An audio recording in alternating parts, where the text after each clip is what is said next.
Okay, so I left off yesterday, oh, yes? Yeah, we're on slide 11. Yeah? I don't have it. Yeah, we know it. This is slide 11. Yeah, we don't. So, yeah, so sometimes, like, if it's just a picture up here, there isn't anything that's actually on your paper. So that's, yeah, good observation. That just happens to be where we left off, but there isn't anything for you to write. All right, yeah, good. Always clarify if you're not sure. Good question. So I said at the very end of class yesterday, the idea that like if you have a deck of cards, 52 cards is in a deck. During meiosis, that number gets cut in half. So 26 of the chromosomes will come from the mom, 26 chromosomes come from the dad. They pair up so that the offspring gets the full amount. But besides that, when those chromosomes come together, you can get a shuffling of those 26, which ends up making the offspring similar yet different from the parent. And they talked about that in the video a little bit. So like if this section of the chromosome or this section of genes used to be with this chromosome, and it's called a recombination. And so we're going to look at how this happens as we go through this unit, but it's not, that's why you and your siblings are not identical, right? You're going to have similarities yet differences because this shuffling of the deck happens. So let's say, you get handed, like if you have a deck of cards, you're going to get 5, you get 5, you get 5. They might all be for the same traits, but you're going to get different cards handed to you. That's going to change your traits compared to maybe, your full siblings, okay? And again, we'll get into that a little bit more. But we get this recombination that occurs as the chromatids come together and so this section is for hair color and this section's for hair color. Well, they can get flip-flopped, and we'll see what actually happens in the meiosis process once this shuffling happens, then it gets kind of distributed and it's kind of more random what you end up with. Okay, so we talked about this word yesterday. Anybody remember how to pronounce it? Not alleles and not alleles. Allele. Allele, very good. Allele. Not the way it looks. I get that it's really weird. Allele. And this is the alternate form of a gene that you can have for a single trait. Okay, so for example, here is a set of genes. This trait maybe is for eye color. And so this might code for brown eyes, this might code for blue eyes. It's a different version of that same trait or characteristic. These can be considered dominant or recessive. So sometimes the traits are dominant, sometimes they're recessive. Typically, brown hair is going to be dominant over blonde hair. Brown eyes dominant over blue or green eyes. Okay, and that's going to become important. Those are two very, very, will you straighten that? Awesome, a little bit more. Thank you. Makes me twitch. Perfect. All right, those are going to be super important because when you're doing some of these Punnett squares and some of these genetics problems, it's going to have the word dominant or recessive in it. And if you don't know what it means, you can't answer the problem. Right, so this vocab is extremely, extremely important. Okay, so we're going to start talking about these things called Punnett squares. All right, so a Punnett square is a useful tool used to predict the results of different crosses of different crosses of parents. And so we call this Mendelian genetics because it's named after Gregor Mendel. So they just kind of have a play on the name, his name. And so we heard that in the video, and then we'll have it in our notes here in just a minute. But this is kind of like his baby. This is where it all came from, is his work. And so we're going to use letters to represent the different traits, the different alleles, okay? Guess what? Capital letter is going to represent the dominant, and a lowercase letter is going to represent the recessive. And again, it kind of makes sense that the dominant would be capital and the lowercase would be recessive. So you see for whatever trait, I'm assuming it's for feathers here, the capital A is showing for the red feathers. Little a showing, what it looks like. It's going to be the blue feathers. I know that this is dominant because it's represented with a capital A. So that's going to basically hide the blue. All right, so if you have the capital letters, it's showing that it is basically stronger in a way than the other version of that trait. So the red feathers are stronger trait than the blue feathers. Okay, so dominant alleles are represented in uppercase, recessive lowercase. Yes? How can you tell if something's, like a hair color or something stronger? So there's some that are just kind of understood, like brown eyes, brown hair, both of those are dominant over blonde and blue eyes. But there's a whole list. You can always look up, like, what's the dominant trait. So, like, hitchhiker's thumb versus non-hitchhiker's thumb. Hitchhiker's thumb is where, hold your thumbs up. Anybody have, like, a real crook to their, okay, Marcus has one. His, see how it really angles? Mine is pretty straight up and down. His is almost, like, horizontal. Anna had pretty much, you know, you have a pretty good one. Yours is pretty straight. Yeah. So you can look up, is it dominant to have the crook to it, or is it dominant to have it straight? Widow's peak, you know, like if you look at your hairline, does it come down into a peak? Is that dominant or is that recessive? You can always look up which one is which. Okay, so like a lot of those traits, almost all of them are already determined, like they've done research, so you can look that up. But if you have a group of people, usually kind of looking around, you can kind of tell.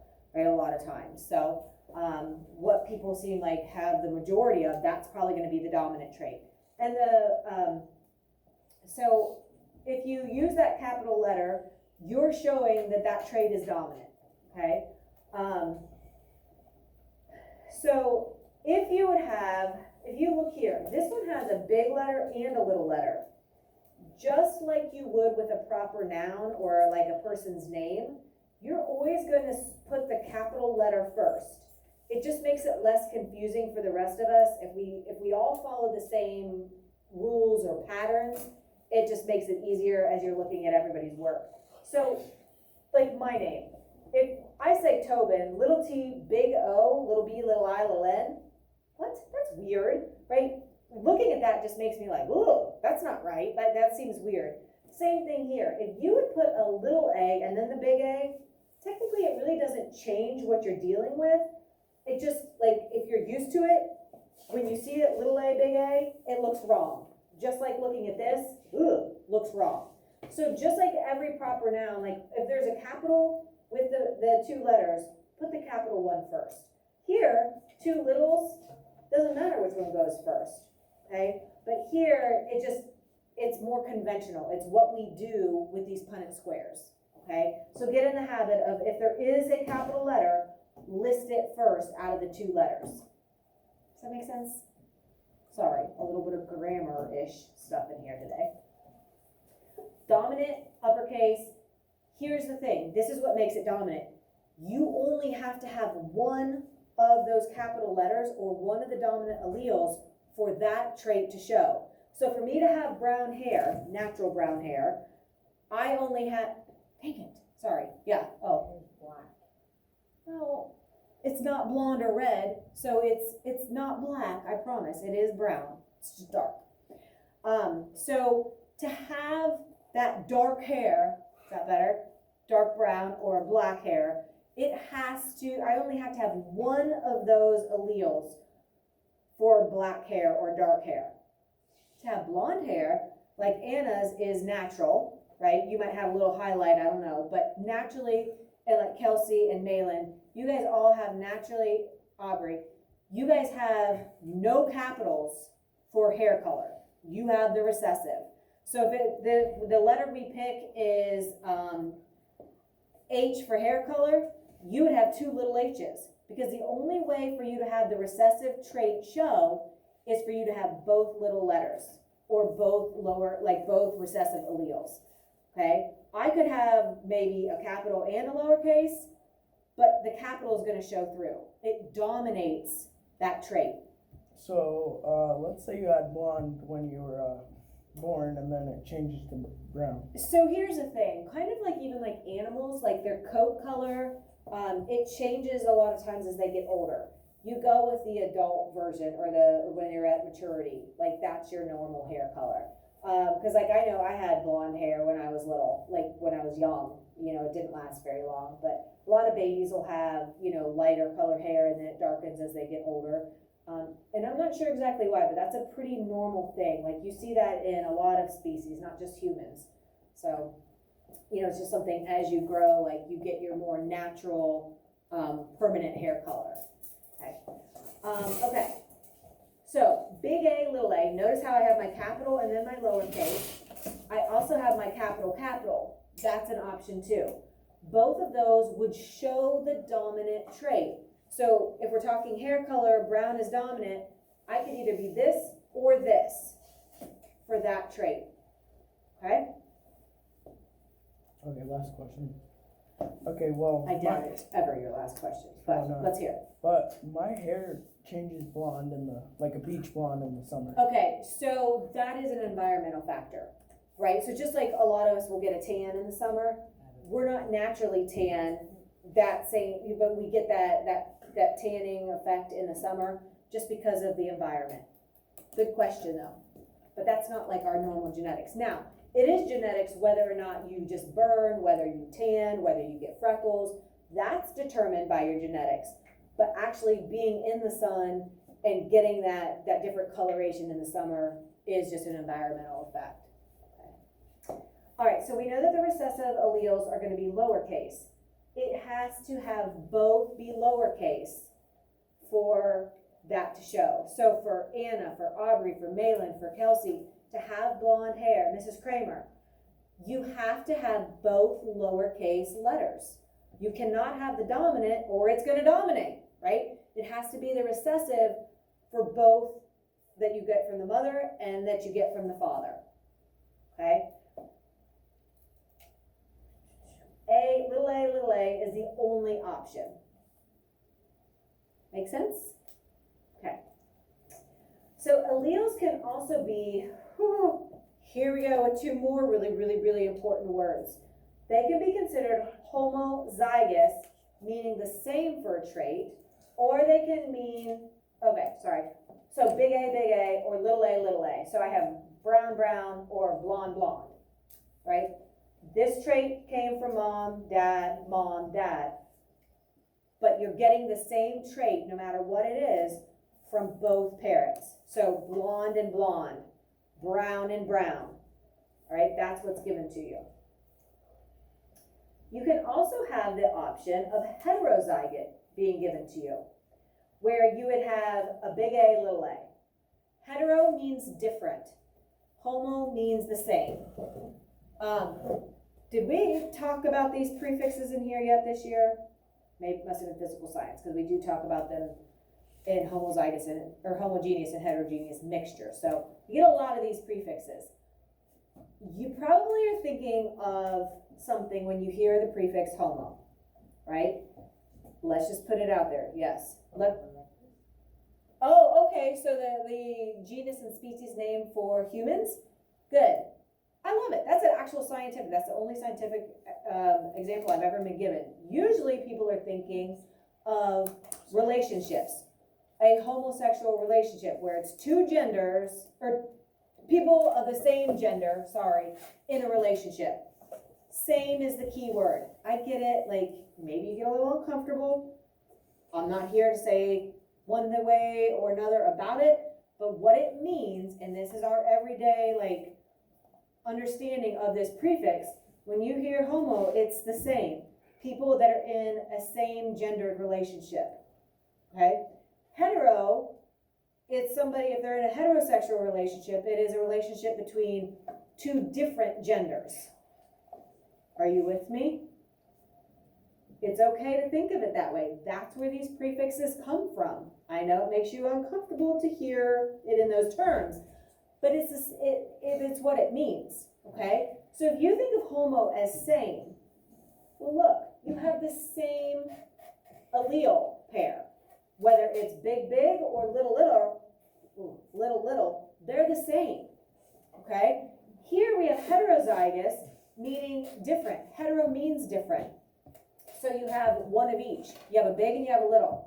So if I say you are dealing with a allele that is heterozygous, then you know your only option is you have one of those letters is big and one of those letters is little. If I say that the allele pair is homozygous, then you would have one of these options, a, or it's little a. So you'd have to clarify that one. You would have to say it is homozygous dominant or homozygous recessive. Do I have to say dominant or recessive down here? David says no, why not? Because it's different. It's different, and so what do you always have? Dominant. You always have a dominant. Very good. Way to kind of piece that together. So here it could be big, or little. This is not the same. Because of that, I have to distinguish. I have to say homozygous dominant or homozygous recessive. Here, you just say it's heterozygous. There's really no reason to attach the dominant or recessive because if you have a dominant, it's going to show. All right, so if you're saying hetero, you know you have one of each. And so we know that we're going to have a big A and a little a. It's kind of given. If you would say dominant or recessive, I wouldn't count it wrong, but it's not necessary. We know you're going to have one of each. Okay, so here's two more super important words. So we've had dominant and recessive. We've had homozygous and heterozygous. Now we're going to look at genotypes. Genotypes show the genetic makeup. So this is using our letters. Okay, so we're showing kind of like what the genes are coding for. Showing the genetic makeup. Genotype, genetic, gene. You see that similarity. Okay, so here's the genotype. Okay, and it's going to code for this thing that we call the phenotype. Right, so we use genotype with the letters. So the letters show us genotypes. Homozygous dominant, heterozygous, homozygous recessive. See why the words are so important? Now we go to phenotypes. Here's how I remember what phenotypes are. It's showing the physical appearance. Physical phenotype. They both have PH. So the genotype or the letters are going to code for what I physically see. So maybe this is coding for hair color, fur color. So I might have big B for brown as the phenotype, or excuse me, the genotype that is dominant for brown fur color. But what I'm actually going to see on this mouse, or yeah, probably a mouse, is what I'm going to see though is the physical appearance of the brown fur. Right, so the phenotype shows the physical appearance. Genotype shows the genetic makeup, which we look at with letters. Phenotype is the physical. So like brown hair, blue eyes, is it short, tall, curly, hitchhiker thumb, no hitchhiker thumb, widow's peak, no widow's peak. Like what do we physically see? Yes. Oh, I thought you had a question. All right, so these would be genotypes. What it actually looks like would be your phenotype. So please start practicing this vocabulary. You have the Gimkits, Blookits, all of those will be really helpful, okay?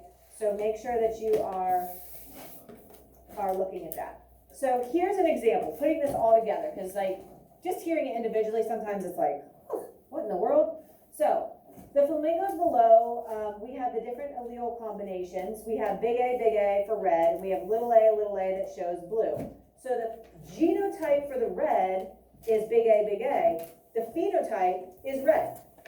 The genotype for the recessive, the homozygous recessive, is little a, but the phenotype, the physical appearance, would be the blue feathers. Okay, so if we look at this, it says, how many flamingos would have the heterozygous, where you have one of each? Well, that's going to be all of the offspring, okay? Because you're going to get,